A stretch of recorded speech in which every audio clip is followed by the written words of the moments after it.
नमस्कार दोस्तों, आज हम बात करेंगे आर्टिफिशियल सन के बारे में, क्योंकि चाइना के द्वारा एक एक्सपेरिमेंट किया जा रहा है जिसके तहत जो सन के अंदर एनर्जी होती है उसी को हम धरती पर लाने की कोशिश करेंगे, उतनी एनर्जी प्रोड्यूस करने की कोशिश कर रहे हैं ताकि जो क्लीन एनवायरनमेंट है वो हम ज्यादा से ज्यादा जनरेट कर सकें। और यहां पर इसने एक नया वर्ल्ड रिकॉर्ड सेट किया है। जो डिवाइस है इसका नाम है ईस्ट। मैं सब कुछ आपको बताऊंगा अभी वीडियो में। तो इसने एक नया वर्ल्ड रिकॉर्ड सेट किया है। 101 सेकेंड्स तक लगातार इसने 120 मिलियन डिग्री सेल्सियस तक अपने रिकॉर्ड को मेंटेन रखा, अपना टेम्परेचर सेट रखा। और यहां पर भी आप देख पाओगे Chinese artificial sun experimental fusion reactor sets new world record. तो इसके बारे में चलिए डिटेल से समझते हैं एग्जैक्टली है क्या ये, किस तरह से वर्क करता है, सब कुछ आपको जानने को मिल जाएगा। अगर आप यूपीएससी की तैयारी कर रहे हैं तो इसके बारे में सारी जानकारी आपको हमारे ऐप में मिल जाएगी। आप हमारे डिस्क्रिप्शन से ऐप को भी डाउनलोड कर सकते हैं। एग्जैक्टली हुआ क्या है सबसे पहले हम ये देख लेते हैं।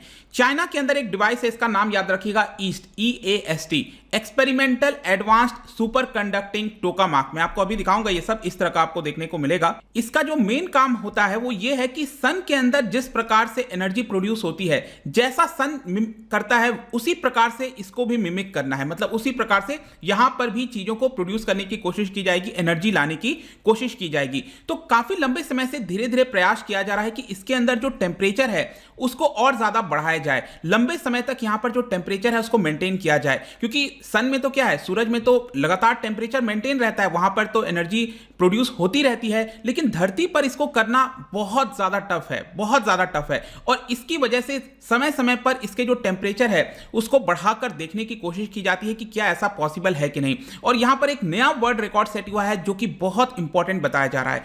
101 सेकेंड्स तक लगातार इसने अपने अंदर जो टेम्परेचर है वो 120 मिलियन डिग्री सेल्सियस। और 120 मिलियन डिग्री सेल्सियस मैं आपको कंपैरिजन के तौर पर बता दूं कि सन के अंदर जो एनर्जी होती है, जो टेम्परेचर होता है, it is 15 million degree Celsius. तो आप इमेजिन कर सकते हो कि सन के अंदर 15 मिलियन डिग्री सेल्सियस होता है और यहां पर हम काफी हद तक और ज्यादा बढ़ाकर देख रहे हैं। लेकिन आपको एक डिफरेंस समझना है, सन के अंदर तो लगातार इसमें एनर्जी रहती है, मेंटेन रहती है, लेकिन धरती पर करना यह आसान नहीं है। यहां पर हमें बहुत शॉर्ट पीरियड में यह एनर्जी मिली है। और सिर्फ यही नहीं, 20 सेकेंड्स तक यहां पर 160 मिलियन डिग्री सेल्सियस हमने मेंटेन किया था, 20 सेकेंड्स तक, जो कि आप कह सकते हो सन के जितना टेम्परेचर है उसका 10 टाइम्स गुना ज्यादा ये हमें एनर्जी यहां पर अभी चाइना के द्वारा वर्ल्ड रिकॉर्ड सेट किया गया है। और ये आप सेंटर पॉइंट देख सकते हो, इस तरह का रिएक्टर आपको डिवाइस देखने को मिलेगा। अभी एग्जैक्टली इसके अंदर क्या होता है मैं सब कुछ आपको बताऊंगा, लेकिन यहां पर सबसे पहला क्वेश्चन है कि ये आर्टिफिशियल सन है क्या।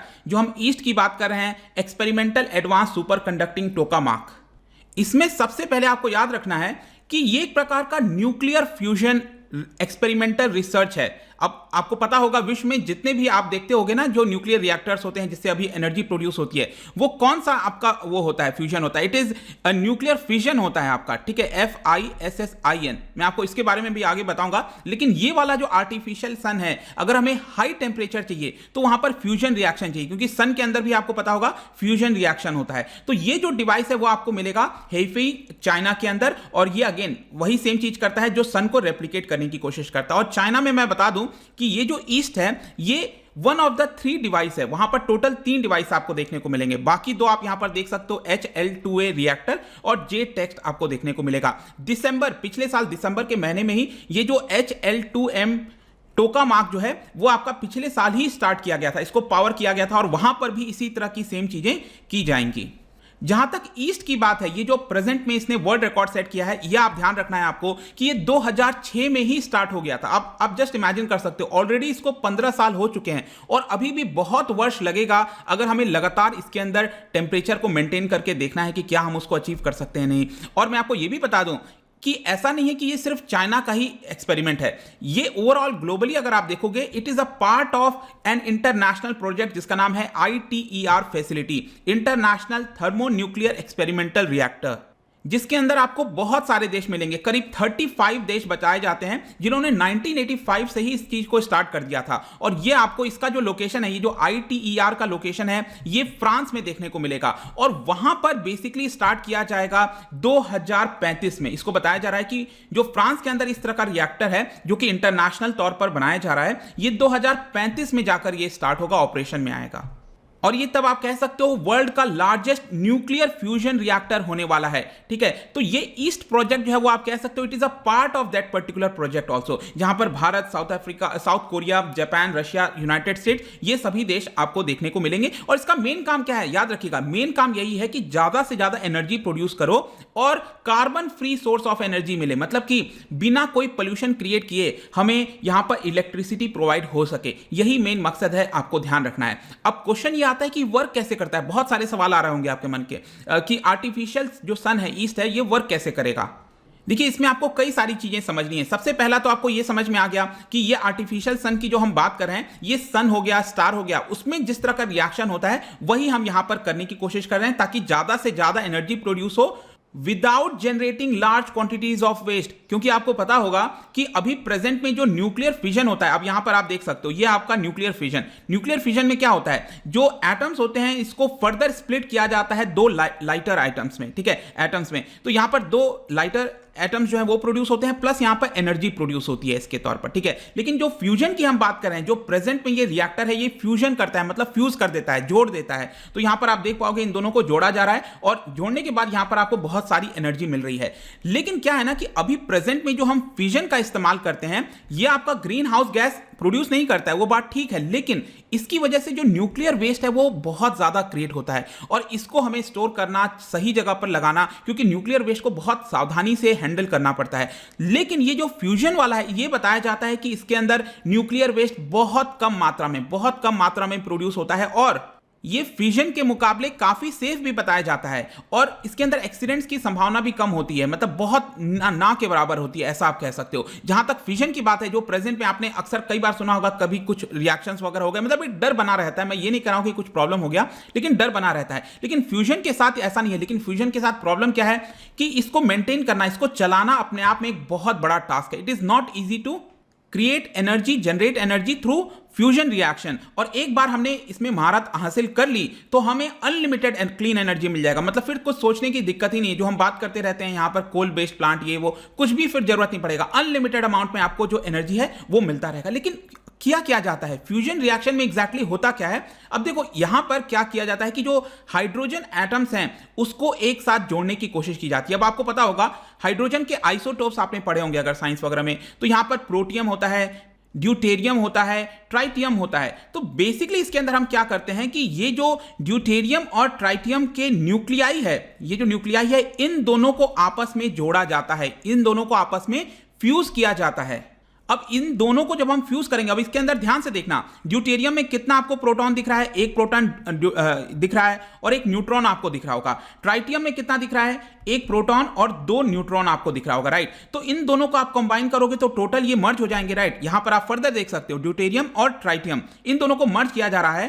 तो यहां पर टोटल कितना हो गया, 2 प्रोटॉन हो गया और 3 न्यूट्रॉन हो गया, राइट। ये 3 न्यूट्रॉन हो गया। तो यहां पर इसकी वजह से अब देखिए 3 चीजें प्रोड्यूस होती हैं। इन दोनों को अगर हम फ्यूज कर देते हैं तो 3 चीजें प्रोड्यूस होती हैं। पहला है हीलियम। हीलियम का जो न्यूक्लियाई है उसमें आप देखोगे तो 2 प्रोटॉन आपको दिख रहा होगा और 2 न्यूट्रॉन आपको दिख रहा होगा, मतलब ये 5 ये जो चीजें यहां पर आप देख रहे हो, इससे आपका 2 इधर हो गया और एक एक्स्ट्रा जो न्यूट्रॉन है वो आपका अलग निकल जाता है। तो हीलियम का जो न्यूक्लियाई है वो बनता है, एक न्यूट्रॉन यहां पर बनता है और बहुत सारा एनर्जी प्रोड्यूस होता है यहां पर। तो ये जो एनर्जी है उसी का आप कह सकते हो हम इस्तेमाल करते हैं और इससे हमें क्लीन एनर्जी प्रोड्यूस देखने को मिलता है।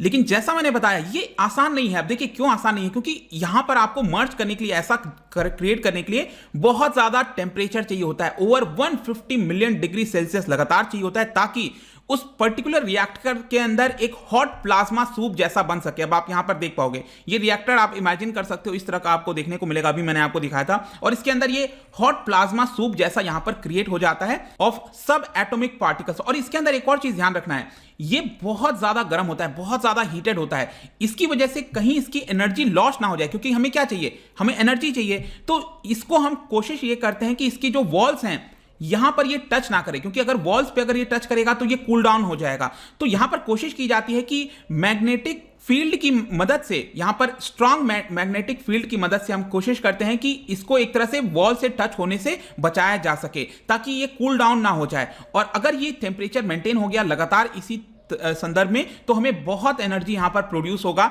जिसका हम इस्तेमाल कर सकते हैं। आई होप कि अब आपको चीजें एकदम क्रिस्टल क्लियर हो गई होंगी कि एग्जैक्टली इसके अंदर होता क्या है। लेकिन अब क्वेश्चन आता है कि ये मैटर क्यों करता है, हम इतना ज्यादा ये जो नए रिकॉर्ड आया है, हासिल किया है, जाहिर सी बात है, मैंने आपको बताया कि अभी हमने करीब आप 10 टाइम्स हॉटर जो सन का है वो हमने अचीव किया है लगातार 20 सेकंड्स तक। अब हमारा जो नेक्स्ट गोल होगा, इसमें जो नेक्स्ट गोल होने वाला है बेसिकली चाइना का, वो ये होगा कि लंबे समय तक हम इतने ही हाई टेम्परेचर पर मेंटेन कर सके। मतलब जो टेम्परेचर अचीव करना है वो काफी हद तक हमने अचीव कर लिया है, लेकिन उसको लंबे समय तक अगर हम अचीव कर पाएंगे वो सबसे बड़ा अचीवमेंट होगा। और इनफैक्ट 2018 में आखिरी बार हुआ था जब 100 मिलियन डिग्री सेल्सियस जो है वो अचीव किया गया था। अब आप यहां पर देख सकते हो और भी बेहतर परफॉर्म करने की कोशिश की गई है। इसका सिग्निफिकेंस वहां के जो साइंटिस्ट हैं उन्होंने बताया कि ये राइट डायरेक्शन में स्टेप है, और हमारा जो आगे ये देखने में तो अच्छा लग रहा है, लेकिन अभी भी जो गोल है वो बहुत ज्यादा पीछे है। मतलब कि आप कह सकते हो, यहां पर बताया गया उनके द्वारा कि 3 दशक और लग जाएंगे, 30 साल और लग जाएंगे इसको फुल्ली फंक्शनल बनाने में। मतलब आर्टिफिशियल सन जैसा चीजें धरती पर हो सके, इसको बहुत वर्ष अभी लगने वाले हैं।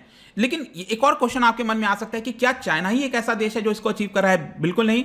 यहां पर साउथ कोरिया का के स्टार रिएक्टर है, 2020 में भी इन्होंने 100 मिलियन डिग्री सेल्सियस लगातार 20 सेकंड्स तक अचीव किया था। तो यहां पर कोशिश की जा रही है, और जो इंटरनेशनल वाला है मैंने आपको पहले ही बता दिया कि ये 2035 में स्टार्ट होने वाला है, जो कि सबसे बड़ा होगा फ्रांस के अंदर। ठीक है, तो ये पूरा वीडियो था दोस्तों। आई होप कि इंटरेस्टिंग लगा होगा, काफी कुछ आपको जानने को मिला होगा। जाने से पहले मैं आज आपके लिए 2 क्वेश्चन लेकर आया हूं। सबसे पहला क्वेश्चन आपको बताना है, which of the following atomic particles have the least mass? इन 4 में से सबसे कम मास किसका होता है, ये आपको बताना है। और दूसरा आपको बताना है कि जब भी एटॉमिक एक्सप्लोजन होता है उस केस में जो एनर्जी है वो किस प्रकार से रिलीज की जाती है। The energy released is due to what?